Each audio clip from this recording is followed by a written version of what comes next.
For decades, the mountains straddling the border of Iraq and Iran hosted a low-level proxy war. Cross-border skirmishes and covert operations are a grim baseline for people living in this rugged terrain. But that baseline shattered when a massive, highly precise explosion decimated an arms depot inside an opposition camp near Erbil, lighting up the night sky across Iraq's Kurdistan region. Regional security analysts immediately recognized the strike profile.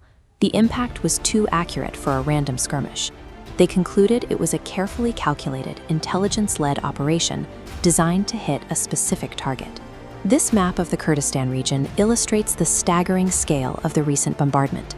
Since open hostilities erupted in late February, over 650 distinct drone and missile strikes have hammered the area. The shadow war is out in the open. The sheer density of these precision attacks proves the combatants are no longer hiding their capabilities. The urgent question now is how far this conflict will spread. The localized strikes originate near Erbil, a densely populated hub in Iraqi Kurdistan. For years, Iranian Kurdish opposition groups have operated from this territory, sitting safely beyond the direct reach of Tehran's domestic control. Iran views these factions as an absolute threat to the Islamic Republic's survival.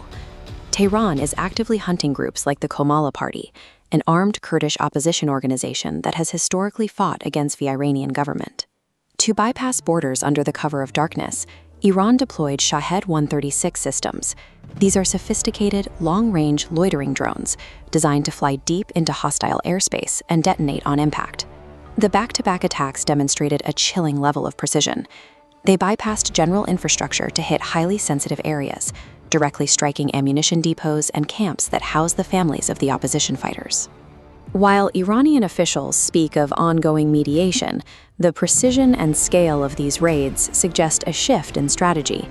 Tehran is now physically dismantling these groups, signaling that military force has replaced political pressure as their primary method of securing the border.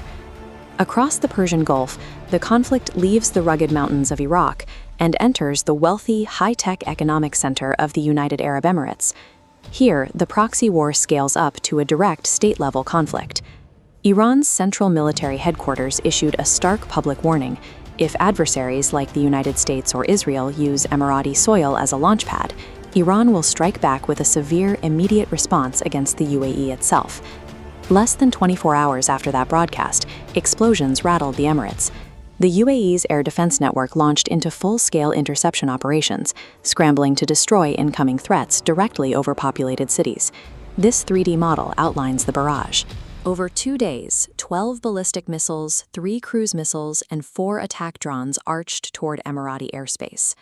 The strikes targeted Fujairah, setting an oil installation ablaze, placing energy infrastructure in the line of fire. By targeting the UAE's energy sector, the stakes of the war elevate drastically. The violence moves beyond isolated border skirmishes and directly threatens the global economic lifelines that rely on Gulf stability. Those lifelines depend on the Gulf's maritime choke points. Currently, a fifth of the world's energy trade passes through these waters, and those cargo ships are now sailing directly through the crossfire. As the fires burned, an information war erupted.